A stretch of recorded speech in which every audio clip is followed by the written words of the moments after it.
आता जाऊया ठाण्यामध्ये। ठाण्यात महापालिकेत महायुतीला 99 जागांवर आघाडी मिळाली। शिंदेंच्या शिवसेनेचा ठाण्यामध्ये सर्वाधिक 71 जागांवर विजय झालाय, तर शिंदेंपाठोपाठ ठाण्यामध्ये भाजपला 28 जागी विजय मिळालाय। तर ठाणेकरांनी शिवसेनेला स्पष्ट बहुमत दिलेलं आहे असं एकनाथ शिंदे यावेळी म्हणाले।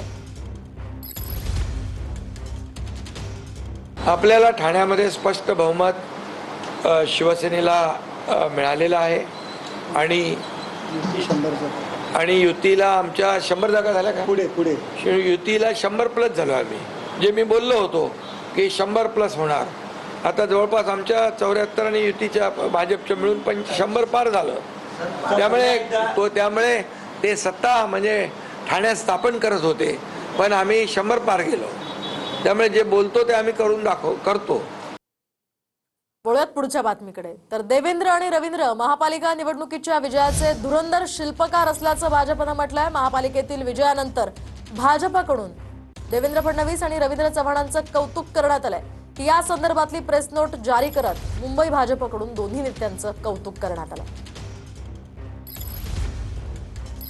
नेमकी काय ही प्रेस नोट आहे आपण पाहूयात। मात्र या ठिकाणी देवेंद्र रवींद्र मनपा निवडणुकीच्या विजयाचे धुरंधर शिल्पकार असल्याचं म्हणत भाजपकडून फडणवीस आणि चव्हाणांचं कौतुक करण्यात आलं।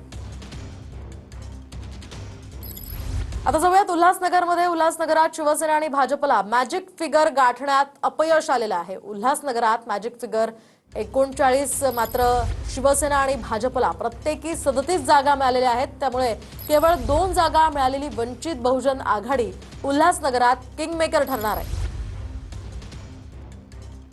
आपण पाहतोय या ठिकाणी कुणाचा महापौर या ठिकाणी विराजमान होणार ते पाहणं आता महत्त्वाचं असणार आहे। मॅजिक फिगर गाठण्यास शिवसेना आणि भाजपला इथे अपयश आलेलं आहे। वंचित बहुजन आघाडीला इथे 2 जागा मिळालेल्या आहेत, त्यामुळे ती किंगमेकर ठरणार आहे।